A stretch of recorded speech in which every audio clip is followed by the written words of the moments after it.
Ignition sequence start. 6, 5, 4, 3, 2, 1, 0. Liftoff. We have a liftoff.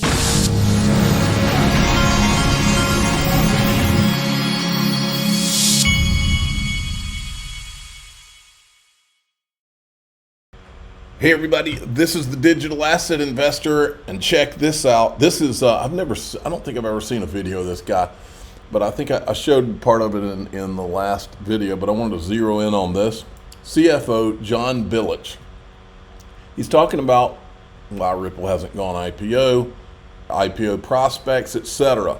But this was done on October 30th, 2024, right before the election.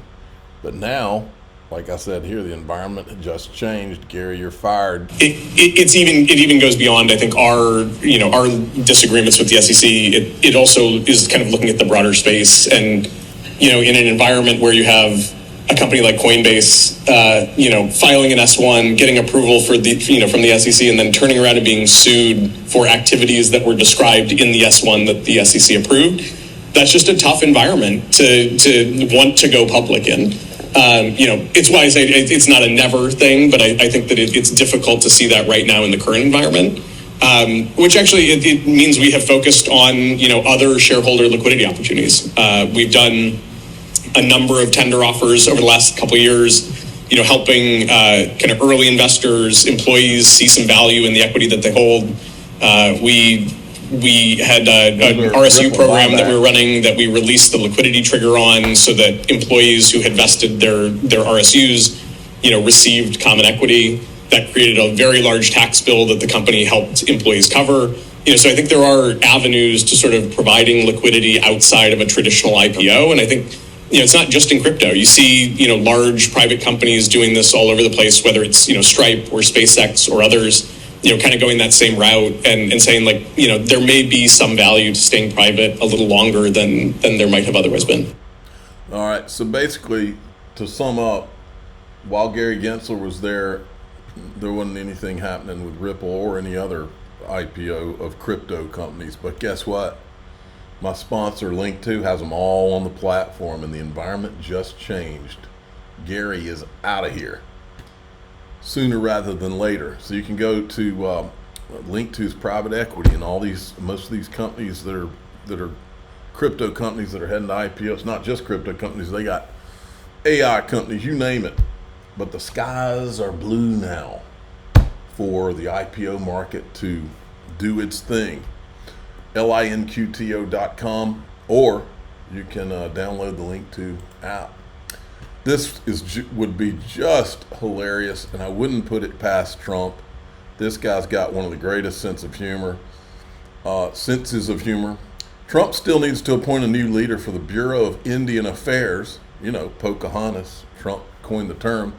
This is his opportunity to do the funniest thing ever, and I said, no, that would be hilarious, and yes, it would be. Eleanor Terrett's got the scoop today.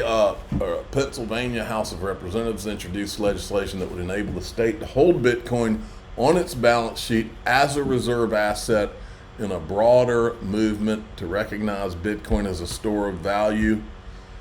There's so many good things we got going here.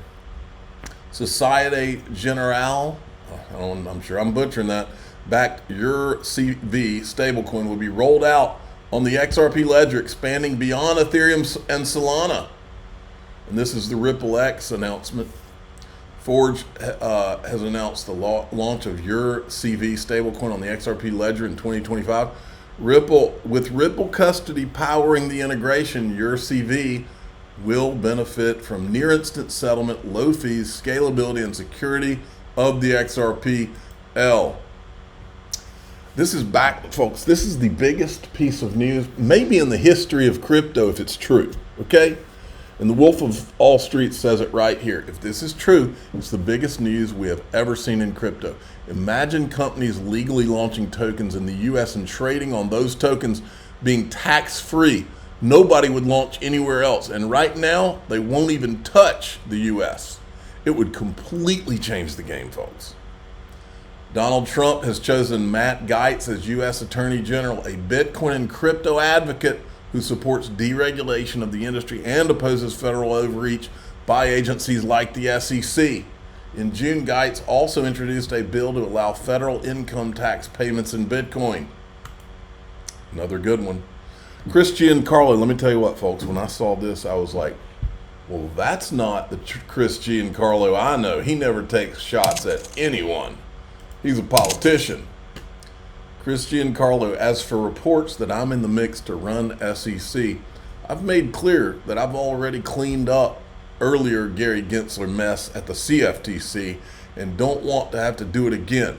DC rumors that I'm interested in some crypto role U.S. Treasury are also wrong. Okay, Jeremy Hogan noticed it too. This is a vicious condemnation of Chair Gensler by a former CFTC chair. Things that used to be whispered are now being said openly. I think ETHgate had something to do with opening that door, folks. This is hilarious. What a loser. Gary Gensler, let me refresh that. Gary Gensler is making a final pitch for how the SEC should be allowed to regulate crypto markets ahead of the incoming Trump administration and its enthusiasm for digital assets. What an idiot. And then this is just flat hilarious. These guys, some nonprofit they created a website called Goodbye Gary. You can even sign the Goodbye Gary card. Gary has failed as chairman of the Securities and Exchange Commission. It's time for Gary to go and watch this hilarious commercial. There's a lot of things that the Trump Attorney General should look into that are in this video. Something funny is going on over at the Securities and Exchange Commission. Chair Gary Gensler has been slammed by his peers for a paternalistic and lazy approach and for an endless series of misguided and overreaching cases. A judge says Gensler committed a gross abuse of power, and Gensler's actions were called illegal and unconstitutional. We also learned that Gensler held multiple meetings with Sam Bankman-Fried while SBF was committing massive financial fraud. And while Gensler was threatened with a congressional subpoena for refusing to answer questions about his relationship with SBF, he laughed about how much money he's made personally. Chairman Gary Gensler has turned the SEC into a laughingstock, and the joke is on us. So it's time to say goodbye, Gary, because Gary Gensler's gotta go. Goodbye, Gary. Then we have this. This is great. XRP versus Ethereum is about to commit a violation. He says, people have been trolling me, but we'll see. Calculate the price of A with the market cap of B. So he's using, he's saying, okay, what if XRP had Ethereum's market cap? The reason, and it says XRP ETH chart looks like it's itching. The reason I wanted to highlight this, folks, is because all of the market cap in Bitcoin and Ethereum are because of ETHgate, folks. And the market, ETHgate, not just ETHgate, they're because of ETHgate, all of the shadiness that has gone on. They're because of the machine has been pushing Bitcoin, Ethereum for the last, 6 years? For a long time, we didn't understand why. And that's the reason that when Ripple got sued, I was like, no, wait a minute. Now something's fishy here, because they didn't do anything to Bitcoin and Ethereum. When I knew that Ethereum had twice as shady of a story as Ripple ever thought about having. And so got to looking at it, and that's how ETHgate was born. And then that's when it became apparent what had gone on. But remember, before all the shenanigans began, Ripple had gotten to number 2, had achieved its all-time high, gotten to the number 2 coin on digital assets, and that's when all the shady stuff began to happen. Gotten on number 2 on coin market cap.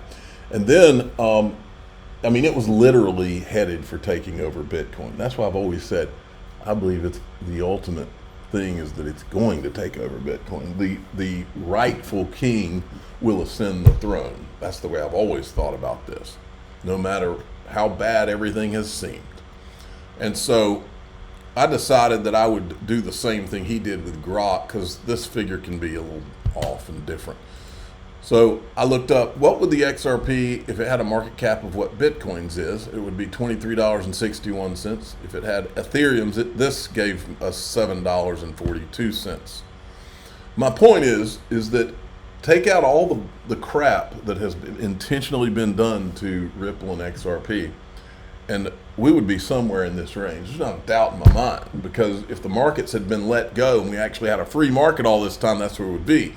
And I'm making the point that there's no doubt in my mind that that's where we're now going. But I think we're going there and beyond there.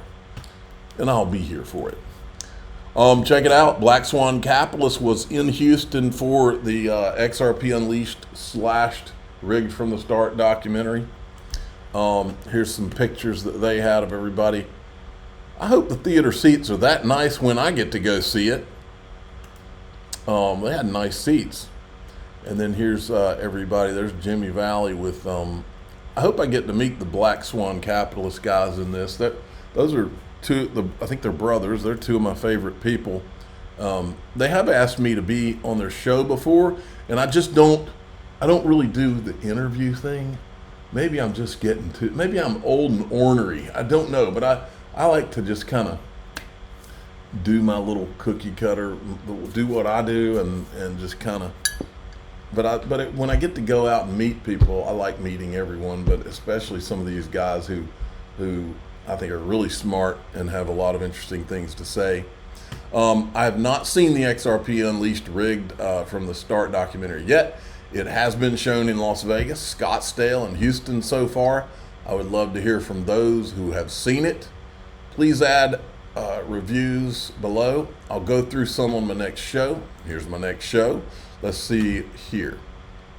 Here's a couple of reviews.